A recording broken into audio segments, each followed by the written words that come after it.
அன்பான உறவுகளுக்கு வணக்கங்க. ரோகிணியும் சிந்தாமணியும் திட்டம் போட்டு வீட்டில் வந்துட்டு அப்படி இப்படின்னு பேசி வீடியோ எடுத்துடுறாங்க. ஆனால் கரெக்டாக மீனா வந்து மாமியாரை காப்பாற்ற தான் பார்க்குறாங்க. துணிமணி அவங்களே எடுத்துகிட்டு போட்டோம், நீங்கள் எடுத்து போட்டால் உங்கள் மேலே தப்பு வரும் அத்தைன்னு மீனா சொன்ன ஒத்த வார்த்தையை இந்த குந்தாணி விஜயா கேட்டிருந்தான்னா ஜெயிலுக்கு போக வேண்டிய அவசியமே இல்லைங்க. ஆனால் ஆமாங்க, அதுக்கான ப்ரொடெக்ஷன் தான் இப்போ பார்க்க போகிறோம். அன்பான இனிய உறவுகளுக்கு வணக்கங்க. இப்போ என்ன பார்த்தீங்கன்னா துணிமணியாக தூக்கி வந்து அள்ளி போடுறாங்க. மனோஜும் நல்ல போதையில் போலீஸ்காரங்களாம் பார்த்துட்டு ரோஹிணிங்கிற ஒரு போலீஸ்காரம்மா பார்த்துட்டு நீ ரோஹிணி ரெட்டை புருஷன் தானே அப்படி இப்படின்னு உளர்றாரு. மற்ற போலீஸ்காரங்களாம் அரெஸ்ட் பண்ணி உள்ளுக்க வாடா, அதாவது வா உன்னை கைது பண்ணுறங்கிற மாதிரி கூப்பிடுறாங்க. ஏங்க கான்ஸ்டபிள் எல்லா போட்டியிலையும் பிசிக்கலு பரீட்சை எல்லாத்துலேயும் வின் பண்ணி திடகாத்திர ட்ரைனிங் 10 மாதம் முடிச்சு தானங்க வந்திருப்பாங்க. மனசு இரும்பு மாதிரி வச்சுக்க வேணா. ஒருத்தர் 2 புருஷனோன்னு அழுகுது, பலார்னு 2 கொடுக்கணும்ல. அது என்னமோ பயந்த சுவாபம் போல இருக்குது பாவம். அடுத்து பார்த்தா முத்து அந்த சமயம் வந்துடுறாரு. வந்துட்டு எங்கள் அண்ணன் பாவம் ரோஹிணிங்கிற பொண்ணு ஏமாத்திட்டா அப்படி இப்படின்னு விவரத்தை சொல்லுவோம். இந்த ஒரு வாட்டி மன்னிக்கிறோம், கூட்டிகிட்டு போங்க அப்படிங்கிறாங்க. பாவமாக இருக்குது பார்க்கன்னு சொல்லிது அந்த போலீஸ்காரம்மா. அடுத்து மனோஜை கூட்டிகிட்டு வராங்க. இங்கே இப்படி நடந்துட்டு இருக்கு சண்டை. வீட்டுக்குள்ளே வந்தோன்னே மனோஜ் அப்படின்னு ரோஹிணி போக, ஏய் நீ யாரடி, உன் வீட்டுக்கு ஏன்டா நான் வரணும், அம்மா ஏம்மா இவன் வீட்டுக்கு வர்றோம் அப்படி இப்படின்னு போதையில் அப்படியே பெணாத்துறாரு. இதுக்கும் முத்துவை பார்த்து தான் விஜயா திட்டுது. இந்த பொம்பளையோட எண்ணத்து தாங்க இப்படிலாம் இருக்குது. டேய் என் பிள்ளைய குடிக்க வச்சுட்டியா, அட ஏமா நீ வேற, நான் ஏன் குடிக்க வைக்கிறேன், அவன் தான் குடிச்சிட்டு வந்திருக்கான் அப்படிங்கிறாங்க. முன்னாடிலாம் முத்து தான் அப்படி குடிச்சிட்டு வருவார், இப்போ இவர் வர ஆரம்பிச்சிட்டாருன்னு ஸ்ருதி சொல்கிறாங்க. அடுத்து பார்த்தா வீட்டுக்குள்ளே கூட்டி போ அப்படிங்கிற ரோஹிணி போயிட்டு மனோஜுங்க மூஞ்சில முளைக்காதடி அப்படிங்கிறாங்க. கையை வெட்டிடுவேன் காலை வெட்டிடுவேன்னு எல்லாம் அறப்பறை பண்ணி பேசுகிறது எல்லாம் அந்த புள்ள சரியான ஆளுங்க. அந்த குந்தாணி இந்த சிந்தாமணி எல்லாத்தையும் வீடியோ எடுக்குது. நம்ம தலைவர் முத்து வந்து கண்டுபிடிப்பாருன்னு பார்த்தா கண்டுபிடிக்கல. அதுக்கப்புறம் அப்படியே முறைச்சி பார்க்குற பார்வை இருக்குங்க. அப்படியே காஞ்சனாவை விட பெருசாக இருக்குதுங்க ரோஹிணி முறைக்கிறது. அதுவும் மீனாவை பார்த்தும் முத்துவை பார்த்தும் அப்படியே அம்மாடியோ பார்க்கவே புள்ள அரிச்சிச்சுங்க. உங்களுக்குலாம் அது தோணுச்சுன்னா காமெண்ட்ஸில் சொல்லிடுங்க. அடுத்து கிளம்பி போயிடறாங்களா. போன கையோட மாஸ்டர் இப்போ என்ன பண்ணலாம் அப்படின்னு அவங்க மாஸ்டர் சொல்ல மாட்டாங்க. அதாவது சிந்தாமணி பார்த்து ரோஹிணி கேட்குது, இப்போ இதுக்கு என்ன பண்ணலாம், இந்த வீடியோ ஒன்று போதுமே, விரட்டி விட்ட வீடியோ வச்சு தானே இங்கே தங்கமயில் அம்மா கம்ப்ளைண்ட் கொடுத்துச்சு பாண்டியன் ஸ்டோரில், வா அப்படின்னு சொல்லிட்டு ரோஹிணியை கொண்டு போய் கரெக்டாக கம்ப்ளைண்ட் கொடுக்குறாங்க. கம்ப்ளைண்ட் எடுத்து பார்க்குறாங்க. ஓ இந்தளவு கொடுமைப்படுத்துகிறாங்களா, ஆமாங்க சார், என்னை கல்யாணம் பண்ணி நல்ல எல்லா உண்மையும் தெரியும், எனக்கு குழந்தை இருக்குன்னா, ஆனால் இப்போ அவர் மனசை மாற்றி ஏழை பொண்ணு நமக்கு எதுக்குடா அப்படின்னு பணக்கார பொண்ணு மாற்றி வச்சுருக்குறாங்க, பார்த்து வச்சுருக்குறாங்க. அந்த பொண்ணை தான் மாற்றி கட்டணுங்கிறக்காண்டி என்னை விரட்டிட்டாங்க. என் பிள்ளைக்கு எனக்கு வாழ்க்கை கொடுக்கணும், நீங்கள் தான் மாட்டா சார் எனக்கு வாழ்க்கை கொடுக்கணும். அம்மா என்னம்மா நாயம்மா உனக்கு வாழ்க்கை கொடுக்கணும் அப்படின்னு அவர் சொல்ல, ஐயோ அதை நான் சொல்லலை, எனக்கு என் மனோஜோட சேர்த்து வைங்க அப்படின்னு சொல்ல, உங்கள் மனோஜோட தானே சேர்த்து வைக்கணும், வாங்க வாங்க பார்ப்போம் அப்படின்னு சொல்லிட்டு போலீஸ் கிளம்புறாங்க. அங்கே அவங்க போனதுக்கப்புறம் இவ்வளோ திமிரு இருந்தால் நம்ம வீட்டுக்கு வருவா அப்படி இப்படின்னு ஆணவத்தில் உட்காந்துட்டு இருக்கு விஜயா. அண்ணாமலையும் விடு விடு, நீ இருந்தாலும் ரொம்ப பண்ணக்கூடாது, ஆகலேன்னு தெரிஞ்சதுக்கப்புறம் அவளையே நீ பேசுகிற, வீட்டுக்குள்ளே சேர்த்துக்கிறதா நீ திட்டலாம் உதைக்கலாம், நான் ஒன்றும் அவளை அடிக்கலையே அப்படின்னு சொல்ல மீனா பார்க்குது. இருந்தாலும் ட்ரெஸ் எல்லாம் அவங்க தான் எடுத்துகிட்டு போயிருக்கணும், நாங்களா விரட்டினா நீனா தான் எடுத்துகிட்டு போயிருக்கேன்னு சொல்லலாம், ஆனால் இது என்னமோ எனக்கு தப்பாக தோணுது அப்படிங்கலையே. என்னடி தப்பு, அவளை மிதிக்காமல் விட்டேன்னு நினச்சிக்கோ, எனக்கு ஆத்திரமாக வருது, அவளை கழுத்தை பிடிச்சி கூட நெரிச்சு கூட நான் ஏதோ பண்ணியிருப்பேன், அவ்வளோ குளவெறியில் இருக்கேன் அப்படி இப்படின்னு கத்த. கரெக்டாக போலீஸ் வந்து பண்ணுவீங்கம்மா பண்ணுவீங்க அப்படின்னு சொல்ல, என்னது பண்ணுவீங்களா அப்படின்னு திரும்புகிறாங்க. ஐயோ என்னது அப்படிங்கல போலீஸ்காரங்க ரோஹிணி பின்னாடி நிற்கிது. அப்படியே முறைக்குதுங்க. அந்த பம்பை பூராத்தையும் விரித்து முன்னாடி போட்டுக்கிட்டு, உங்களை நான் சும்மா விட்டுருவேனா என்ன அப்படிங்கிற மாதிரி. என்னம்மா என்ன பிரச்சனை அப்படிங்கல, வாங்க சார் வாங்க இன்ஸ்பெக்டர் வாங்க அப்படின்னு சொல்லிட்டு கேட்க, என்ன இந்த பொண்ணை நீங்கள் வந்து பயங்கரமாக கொடுமைப்படுத்திருக்கீங்களா.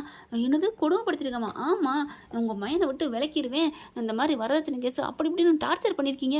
என்னது வரதட்சணையா, இவளுக்குலாம் ஒன்றுமே இல்லாதமா வந்திருந்தா என் வீட்டுக்குள்ள பணக்காரின்னு சொல்லிவிட்டு, ஐயா இவன் சொல்கிறதெல்லாம் பொய் அப்படின்னு விஜயா சொல்ல, ஓ அவங்க சொன்னது பொய்யா, அப்போ நீங்கள் இவளை வீட்டை விட்டு விரட்டலை, வேற அவள் பொய் சொன்னான்னு அனுப்பிச்சிருந்தான், நீ வீட்டை விட்டு துணிமணிலாம் தூக்கி போட்டு அவளை விரட்டலையா, வீட்டை விட்டு விரட்டினீங்கல்ல, ஆமாம் அவளுக்கு இந்த வீட்டுக்கும் சம்மந்தம் இல்லை, அதனால அவள் போகிறேன்னு சொல்லிட்டா, அவங்களா போனாங்களா நீங்களா துணிமணி அள்ளி போட்டு விரட்டினீங்களா, அது வந்து நானா தான், அது போதுமே அம்மா கைது பண்ணுங்க அப்படின்னு சொல்ல, அந்த கான்ஸ்டபிள் லேடி கான்ஸ்டபிள் வர்றாங்க கைது பண்ணுறதுக்கு. ஐயோ என்னை விடுங்க அப்படின்னு விஜயா கத்துது. என்னம்மா வீட்டுக்கு வந்த மருமகளை கொடுமைப்படுத்தி அனுப்பியிருக்கு, வரதட்சணை வேற கேட்டு டார்ச்சர் பண்ணியிருக்க, இதுக்காக கைது பண்ணுறேன் அப்படின்னு சொல்ல, முத்து அண்ணாமலை ரவி எல்லாரும் வராங்க. ஏம்மா நாங்கள் வரதட்சணைலாம் கேட்கலம்மா, அவங்க தாம்மா ஃப்ராடு பண்ணி கல்யாணம் பண்ணி இந்த வீட்டில் வாழ்ந்துருக்காங்க, இங்கே பாருங்கள் அதெல்லாம் எங்களுக்கு தேவையில்லை, நீங்கள் கொடுமைப்படுத்துனீங்களா இல்லையா அதை மட்டும் சொல்லுங்கள், நாங்கள் எங்கெங்க கொடுமைப்படுத்தினோம் அப்படிங்கிறாங்க. அப்போ கொடுமைப்படுத்தலையா, ஆமாம், அப்போ இதுக்கு என்ன சொல்கிறீங்க அப்படின்னு வீடியோ காமிக்கிறாங்க. கொய்யா முயன்னு அடிக்கிறதும் உன் காலை வெட்டிடுங்கிறதும் எல்லாம் ரெக்கார்டாக இருக்குது. இது ஒன்று போதுமேம்மா, நீங்கள் வரதட்சணையே கேட்காட்டியும் உங்களை உள்ளர தள்ளுறதுக்கு. அடி பாவி, அப்போ அதுக்கு தான் வந்தாளா? நான் அப்போவே சொன்னேன் இது வந்திருக்கிறது எதுக்கு கரெக்ட் ஆயிடுச்சா? நீங்கள் துணிமணி எடுத்து கொடுக்காதீங்கன்னு சொன்னேன், கேட்டிங்களா? ஆமாம், ஸ்ருதியும் சொல்லுது, மீனா அப்போவே சொன்னாங்க, ஏத்த கேட்கல. ரோஹிணி கரெக்டாக பிளான் பண்ணி தான் நான் சரியான மூளையை யூஸ் பண்ணி வந்திருக்காங்க. ஆக அந்த சிந்தாமணியும் தொண போயிருக்காளா?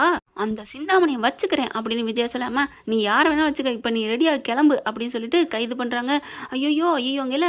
அப்புறம் மீனா யாரு? நீங்கள் தான் இவங்களை தூண்டி விடுறீங்களாமே, உங்களையும் நாங்கள் கைது பண்ணுறோம். ஏம்மா தூண்டுறாங்க பார்த்தீங்களா? அந்த வீடியோவில் பாருங்கள், என் பொண்டாட்டி அமைதியாக இருக்குது. என்ன நினச்சிட்டு இருக்கீங்க? துணிமணிலாம் நீங்கள் எடுக்காதீங்க, திட்டாதீங்கன்னு சொல்லிட்டு இருக்க. என்ன விளையாடுறீங்களா? இந்த ஒரு வீடியோ வச்சு நாங்கள் கோர்ட்டு வரைக்கும் போவோம் அப்படின்னு சொல்ல, நீங்களும் தான் காரணம் அப்படின்னு சொல்லிட்டு மீனாவையும் கைது பண்ண பார்க்குறாங்க. என் பொண்டாட்டியை விடுங்க, அவள் எதுவுமே பண்ணலை அப்படிங்கிறாங்க. இல்லை, அவங்களுக்கு தூண்டி விட்டது இவங்க தான், 2 பேரும் கைது பண்ணுங்க, இவங்க 2 பேரும் தான் என்ன டார்ச்சர் பண்ணது அப்படின்னு ரோஹிணி சொல்ல, அப்படியே பார்க்குறாங்களா? மீனா பார்க்குது, ஏத்த இப்படி நான் உங்களை துணிமணிலாம் எடுத்து போடாதீன்னு சொன்னேன், கேட்டீங்களா அப்படிங்கிற விஜயா ஒன்றுமே பேச முடியலைங்க. அதுக்கப்புறம் முத்து பார்க்குறாரு, பார்லரம்மா நீ பண்ணுறது தப்பு, இது சரியில்லை, என் பொண்டாட்டி மேலே வீண் பழி போடுற. என்ன முத்து சரியில்லைங்கிற? என் நிலைமைக்கு இந்த நிலைமைக்கு காரணமே உன் பொண்டாட்டி தானே, இல்லைன்னு மட்டும் சொல்லு அப்படின்னு சொல்ல, இங்கே பார், இதுக்கு காரணம் நீ தான், உன்னோட பொய் தான், உன்னோட ஃப்ராடுத்தனம், ஏன் பொண்டாட்டியா காரணம் அப்படின்னு முத்து சொல்ல, அம்மா எதுவாக இருந்தாலும் ஸ்டேஷனில் வந்து பேசிக்கங்க அப்படின்னு சொல்லிட்டு 2 பேரும் கைது பண்ணி கூட்டிகிட்டு போகிறாங்க. மீனான்னு சொல்லிட்டு பின்னாடியே போகிறாரு முத்து. நீ கவலைப்படாத மீனா, நான் இருக்கேன் அப்படிங்கிறாங்க. அண்ணாமலைக்கு ஒரு மாதிரி நெஞ்ச பிடிக்கிறாரு. ஐயோ விஜயா துடிக்குது, புருஷன்னா உயிராச்சே என்னங்க அப்படின்னு சொல்ல, நீங்கள் கவலைப்படாமல் போங்க, நான் வர்றேன் அப்படின்னு சொல்கிறாங்க. ஸ்ருதி ரவியும் இந்த ரோஹிணி ஏன் இப்படி இருக்கிறாங்க அப்படின்னு சொல்லிட்டு வக்கீலை பார்க்குறாங்க. வக்கீலை பார்த்துட்டு ஸ்டேஷனுக்கு போகிறாங்க. அப்படியே சந்தோஷமாக ரோஹிணிக்கு, உன்னை உள்ளே வச்சுட்டேன்ல, உன்னை நான் விட மாட்டேன்டி அப்படின்னு மீனா பார்க்க, நீ என்ன பண்ணாலும் சரி ரோஹிணி, என் பக்கம் உண்மை இருக்குது, நேர்மை இருக்குது, அந்த கடவுள் என்னை பார்க்கும், அந்த தெய்வம் அந்த தாய் மகமாக இருக்கா, அவள் என் பக்கம் நிற்பா. ஆமாம் நிற்பா. இப்போ நான் தான் நிற்கிறேன், நான் தான் உன்னை காப்பாற்றணும். பரவாயில்ல, தப்பு பண்ண நீயே இப்படி தெனாவட்டா இருக்கல, எனக்கு ஒரு பயம் இல்லடி அப்படிங்கல. இன்ஸ்பெக்டர் பாருங்க, இன்னும் மிரட்டுறா அப்படின்னு ரோஹிணி அப்படி நடிக்க, என்ன எங்கே முன்னாடியே மிரட்டுறியா? ஏங்க நான் ஒன்றுமே சொல்லலைங்க அப்படின்னு சொல்லிட்டு அப்படி முறைக்கிறா அப்படின்னு ரோஹிணி சொல்ல, எல்லாத்துக்கும் அனுபவிப்பீங்க ரோஹிணி அப்படின்னு சொல்லிட்டு உள்ளார போகிறாங்க. அம்மா ஏறுமா அப்படின்னு சொல்லிட்டு வண்டியில் ஏற்றிட்டு போயிடுறாங்க. இங்கே முத்து எல்லாரும் கிளம்பி ஸ்டேஷனுக்கு போயிடுறாங்களா? வக்கீலோட போனகையோட விசாரிச்சுக்கிட்டு இருக்காங்க. என்ன நினச்சிட்டு இருக்கீங்க? ஊனா பெண்ணுங்களை வீட்டை விட்டு விரட்டுவீங்களா அப்படின்னு சொல்ல, ஐயையோ அவள் தப்பு பண்ணா, அதனால தான் நான் விரட்டினேன் அப்படின்னு விஜயா புலம்புது. அந்த கோமதிக்கு இந்த விஜயா பயங்கரமான ஆள் தான், இருந்தாலும் இப்போ வந்து விரட்டத்தானங்க செய்வாங்க, யார் தாங்க ஏற்றுக்குவாங்க? ஒரு பிள்ளையோட ஒருத்திய மருமகளை கல்யாணம் ஆகி மறைச்சிட்டு பண்ணியிருந்தா கூட ஓகேங்களா, பிள்ளையும் இருக்குது. அப்பப்பப்பா என்னென்ன பொய் ஃப்ராடு அப்படிங்கிற விஜயா பக்கம். விஜயா பண்ணுறது இந்த மாதிரி நடந்துக்கிட்டது சரியா தப்பான்னு கமெண்ட்ஸில் சொல்லுங்கள். அடுத்து எவ்வளோ வக்கீலை வச்சு பேசுகிறாங்க. முடியாதுங்க, விட முடியாதுங்க, நாங்கள் கோர்ட்டுக்கு தான் கொண்டு போவோம், அந்த பிள்ளை ஸ்ட்ராங்காக ஆதாரத்தோடு கொடுத்துருக்கு அப்படிங்கிறாங்க. ரோஹிணியை பார்த்து முறைக்கிறாங்க, நீ கொடுத்துருக்கிறது எல்லாமே உண்மைன்னு நினைக்கிறியா அப்படின்னு சொல்ல, ஆமாம் உண்மைதான், என்னை கொடுமைப்படுத்தினீங்க, அந்த வீட்டில் இருக்கிறவங்க நான் ஒரு நாள் கூட நிம்மதியாக வாழ்ந்ததில்லை அப்படின்னு சொல்லிட்டு இருக்காங்க. அடுத்து போதை தெளிஞ்சிருது. மனோஜை தண்ணி அள்ளி ஊற்றி, அம்மாவையும் பொண்டாட்டி கூப்பிட்டு போயிட்டாங்கடா அப்படின்னு சொல்லி கத்துறாரு. அதுக்கப்புறம் மனோஜையும் கூட்டிகிட்டு போகிறாங்க. இங்கே பாருங்கள், அவள் என் பொண்டாட்டி தான், எங்கள் அம்மா விட்டுருங்க, எங்கள் அம்மா எந்த தப்பும் பண்ணலை, இவ தான் தப்பு பண்ணவ, ஃப்ராடு பண்ணவ, புள்ள இருக்குங்க அவளுக்கு அப்படின்னு சொல்லிட்டு இருக்காங்க. எங்கே அந்த புள்ள அப்படிங்கிற டூர் போயிருக்கான், அவன் வரட்டும், அவன் என்ன சொல்கிறான்னு பார்ப்பான். அவனே ஒரு பொய் தான், அவனே மாற்றி வைப்பாளே அப்படிங்கிறாங்க. இல்லைங்க அவன் சொன்னால் நம்புவீங்கள அப்படிங்கிறாங்க. சரி பார்க்கலாம் அப்படின்னு சொல்லி அனுப்பிடுறாங்க. மறுநாள் கிருஷ்ணன் வந்துடுறான். வந்த கையோட என்ன பண்ணுறாங்க, ரோஹிணி அப்படியே நிற்கிது வாசலில் கிருஷ்ணை கூப்பிட்டு போகிறதுக்கு. ஆனால் முத்து என்ன பண்ணுறாரு, டக்குன்னு ரோஹிணி கைக்கு போவாங்காட்டிலையும் பிள்ளைய கூட்டிக்கிட்டு மேலே போகிறாரு. என் பிள்ளைய விடு, ஏன் இத்தனை நாள் உன் பிள்ளைய விடுன்னு சொல்ல தெரியல, இத்தனை நாள் நாங்கள் தானே பார்த்துக்கிட்டோம், ஜெயிலுக்கு பார்த்தானே சீர்திருத்த பள்ளிக்கு, அப்போ யார் பார்த்தது, மரியாதையாக போயிரு அப்படின்னு தள்ளி விட்டுட்டு பிள்ளைய கூட்டி போயிடுறாங்க. கூட்டி போய் கதவை சாத்துறாங்க. அங்கிள் என்ன ஆச்சு, ஏன் அவங்க அப்படி கத்துறாங்க, ஏன் பிள்ளைங்கிறாங்க அப்படிங்கல. ஏன்டா கிருஷ் அப்படியே நடந்தது பூரா சொல்கிறாரு. உன் அம்மா அவங்க தானா அப்படிங்கல. ஆமாம் அங்கிள், மீனா உனக்கு பிடிக்குமா பிடிக்காதா? பிடிக்கும் அங்கிள்.